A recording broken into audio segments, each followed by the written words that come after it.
Sallallahu alaihi wasallam la nabiyya ba'dah amma ba'du. Pertama sekali kita bersyukur kepada Allah Subhanahu wa taala pagi ini masih sehat walafiat, dapat melaksanakan kegiatan sehari-hari, istimewa melaksanakan salat fardu subuh secara berjamaah. Salawat salam wa Rasulullah sallallahu alaihi wasallam dengan hantaran kata Allahumma shalli ala Muhammad wa ala ali Muhammad. Bapak Ibu para jamaah yang dimuliakan Allah, untuk mengisi kultum kita kesempatan ini kita kasih judul dengan sujud. Sujud sajadah yasjudu sujudan, bahwa masjidun. Sujud sebagaimana yang kita ketahui bersama, anggota sujud itu ada 7. Muka, 2 tangan, 2 lutut, dan 2 kaki. Bapak Ibu berjemaah, inilah yang kita laksanakan untuk selalu menghambakan diri, bersujud, merendahkan diri pada Allah Subhanahu wa taala. Siapapun dia, maka wajib bersujud kepadanya dalam rangka menghambakan diri kepada Allah Subhanahu wa taala. Dalam ajaran Islam ada beberapa istilah sujud ini. Salah satunya sujud solat yang biasa kita lakukan. Itu sudah paham oleh kita, karena itu memang wajib kita ketahui dalam rukun solat. Yang kedua ada namanya sujud tilawah. Sujud tilawah. Sujud ini dilakukan ketika membaca Al-Quran. Ada 15 surat, namanya sujud tilawah. Ketemu ayat itu maka langsung dia bersujud. Di YouTube ada disampaikan di sana, dibuatkan anak kecil sedang membaca ayat Al-Quran itu, ketika pas baca sujud tilawah semuanya bersujud. Bersujud kepada Allah Subhanahu wa taala. Itu namanya sujud tilawah. Sehingga ada mahasiswa meneliti skripsinya sujud dalam Al-Qur'an. Bapak Ibu, sujud tilawah yang kita lakukan setiap Jumat pagi ketika membaca surat As-Sajdah ayat yang ke-15. Wahum la yastakbirun, langsung bersujud. Itu namanya sujud tilawah. Jadi jangan ada lagi bertanya ini sujud apa namanya. Seperti rakaat subuh ini kok 3 rakaat pada hari Jumat. Bukan 3 rakaat, tapi ada satu namanya sujud ketika bertemu wahum la yastakbirun, langsung mereka sujud. Tinggal lagi yang menjadi khilafiyah, apakah itu sujudnya pakai takbir atau tidak. Oleh karena itu, karena biasa di tempat kita wahum la yastakbirun, langsung saja bersujud karena dia itu tersungkur maknanya. Kalau bagi yang memaknai ada perpindahan ruku yang satu dengan rukun yang lain, maka itu ada nama dengan takbir intiqal. Kalau ketemu masjid, ketika dia baca wahum la yastakbirun Allahu akbar, itu dia memahami takbir intiqal namanya. Pak Ibu, sepanjang itu kita paham dan tidak ada yang kritik dan tidak ada yang senang hati, maka di tempat kita ini berlaku wahum la yastakbirun dan langsung bersujud. Itu yang pertama. Yang kedua namanya sujud tilawah. Yang ketiga adalah namanya sujud sahwi. Ini yang lagi viral oleh Ketua MUI Sumatera Barat, Bapak Buya Dr. Haji Gus Rizal Gazahar LCMA.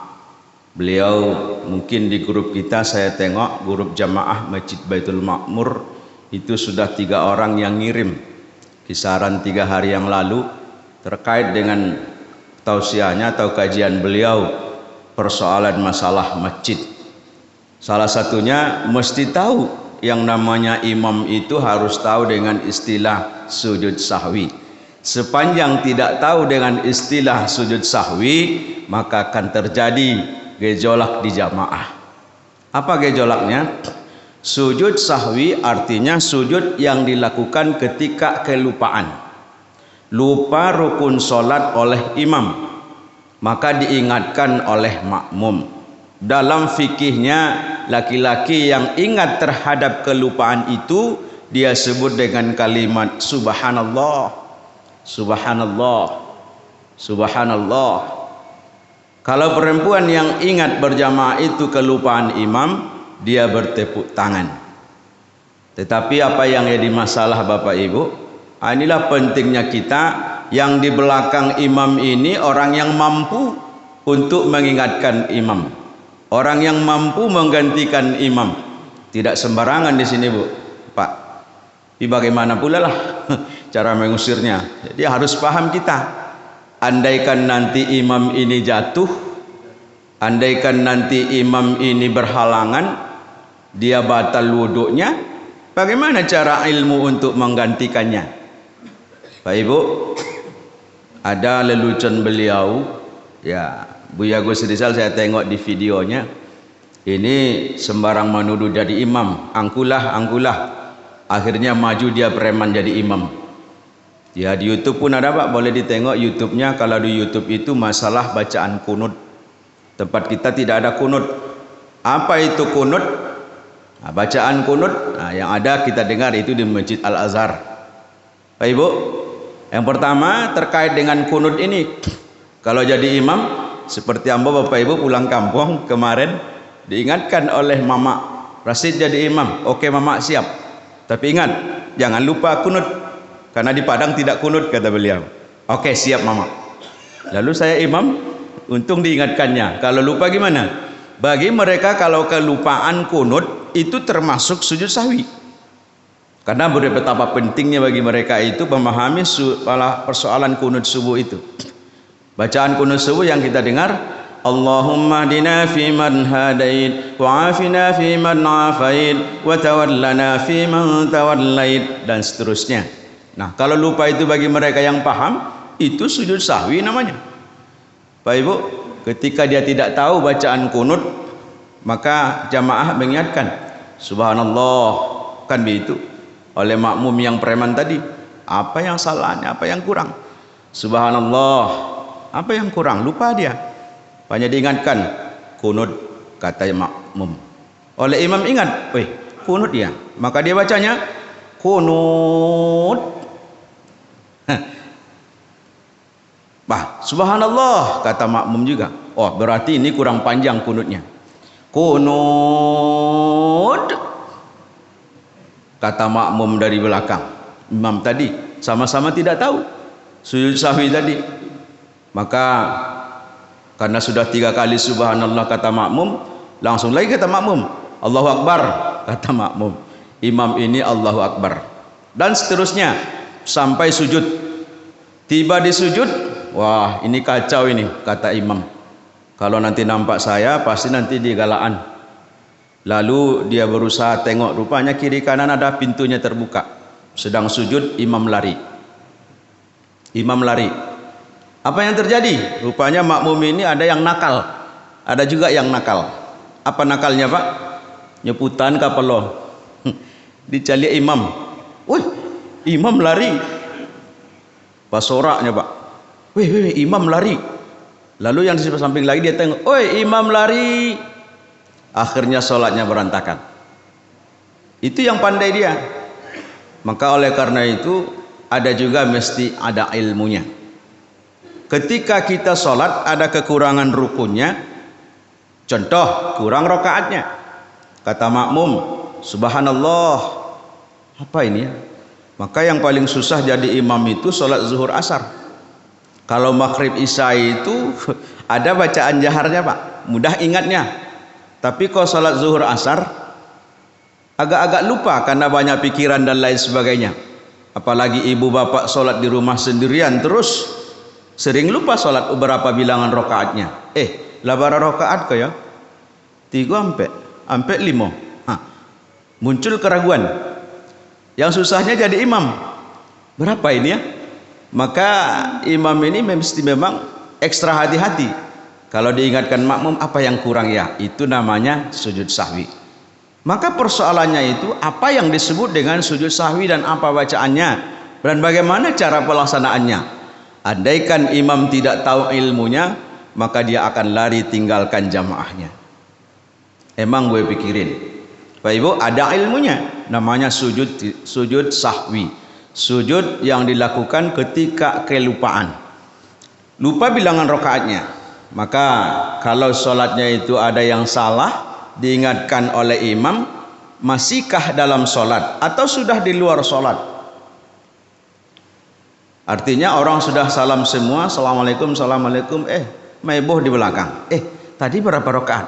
3, bukan 4, 3, 4. Kasus di masjid di Tabing, Bapak Ibu, itu cerita jamaah kepada kita. Kata imam sholat asarnya 4 rakaat, kata makmum 3 rakaat. Yang mana yang benar? Heboh, bukan sujud sahwi yang dilakukan, tapi heboh, mempertahankan argumen masing-masing. Kata imam ini yang benar, kata makmum ini yang benar. Kira-kira solusinya oleh Bapak Ibu, membenarkannya, sama-sama benar menurut mereka. Maka satu solusi di masjid itu yang bisa membuatkan kebenaran, yaitu dengan ada CCTV-nya. Dibukalah CCTV, dihitung berapa rakaatnya, 1, 2, 3. Sholat asar 3 rakaat. Nah, maka setelah dilihat ada bukti barang buktinya, ternyata 3 rakaat. Pertanyaannya, apa yang dilakukan? Apakah sujud sahwi atau diulang sholatnya? Nah, kalau imamnya itu memang tahu, sepanjang ambo yang ditampai kita Bapak Ibu, alunado yang melaksanakannya, kecuali heboh. Iya Bu, hebohnya, batu, ambo 3, batu. Wallahu a'lam, kita tidak menyebut orangnya, tapi yang saya tahu heboh. Ini masalahnya apa? Karena imamnya tidak tahu kalau kurang itu bagaimana caranya. Nah, sepanjang masih di tempat kita, pertama, kalau kelupaan itu diingatkan oleh makmum dalam keadaan sholat belum salam, maka dilakukan sujud sahwinya sebelum salam. Bapak Ibu, tapi kalau sudah kita salam baru diingatkan oleh makmum, pernah sahabat bertanya kepada Rasul, ya Rasulullah, apakah sholat kita ini dikosar atau gimana ini? Emangnya kenapa? Tadi sholatnya itu kurang bilangan rakaatnya. Oh iya, benar. Allahu Akbar, berdiri lagi tambah, baru lakukan sujud sahwi. Oleh karena itu bukan heboh yang kita inginkan, nanti ada ilmunya berjamaah. Kalau terjadi seperti ini ke depan, kita tidak tahu Bapak Ibu, karena otak kita, pikiran kita melanglang buana. Maka memang sulit juga kalau tidak ada ilmunya di sana. Oleh karena itu penting mengetahui apa itu sujud sahwi, bagaimana caranya, kapan dilaksanakan, dan apa bacaan ketika sujud sahwi. Subhanal man la yanamu wa la yashu. Maha suci Allah yang tidak lupa dan tidak tidur. Bapak Ibu jamaah, ini kita ingatkan karena memang perlu untuk ilmu kita bersama sehingga paham dengan disebut dengan sujud sahwi itu. Yang keempat, dengan istilah sujud syukur. Adakah yang melakukan sujud syukur ini Bapak Ibu? Ini lagi pertanyaannya. Sudahkah kita lakukan sujud syukur? Apa itu sujud syukur? Sujud yang dilakukan dengan mendapatkan rezeki atau karunia dari Allah. Bersujud karena bersyukur kepada Allah Subhanahu wa taala. Bagaimana cara pelaksanaannya? Apa bacaannya? Kan begitu.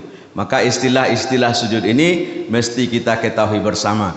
Pertama, sujud biasa seperti dalam sholat termasuk rukunnya, maka anggotanya ada 7, mesti lengkap ke-7-7-nya. Karena ada orang yang sujud kakinya diangkat, ada Bu? Kakinya diangkat, lututnya menahan. Itu namanya sholat anak-anak yang main-main. Oleh karena itu tetap ke-7 anggota itu mesti sujud pada Allah Subhanahu wa taala. Yang kedua, sujud tilawah. Alhamdulillah, setelah 5 tahun ini tidak ada yang protes ketika kita lakukan setiap kali Jumatnya. Kalau dulu aku tiap hari dibuat kuah, ada yang bertanya umur itu. Alhamdulillah hari ini beliau tidak ada lagi. Maka kita konfirmasi kepada jamaah bagaimana bagusnya, bagaimana kebutuhannya, sehingga Bapak Ibu senangnya setiap Jumat dilakukan. Hukumnya tidak wajib, tapi sunnah. Tapi ketika ini dilaksanakan, pergi kita ke tempat lain, ini kok tidak ada. Jangan bilang itu hukumnya wajib, tapi hukumnya adalah sunnah. Disunnahkan sujud tilawah ketika bertemu ayat itu. Bukan saja dalam sholat, tapi di luar sholat ketika baca Al-Quran. Yang ketiga, sujud sahwi. Kalau ada kelupaan maka bacaannya subhanallahi la yanamu wa la yasu. Dilakukan ketika kalau dalam sholat diingat, maka sebelum salam kita lakukan. Tapi kalau sudah selesai salam kita, maka ditambah saja rakaat. Kalau bilangan rakaat yang kurang, baru dengan sujud sahwinya. Bukan sampai kita di luar baru ingat, tidak. Tapi sepanjang masih di sini duduk bersama. Lalu yang terakhir adalah sujud syukur.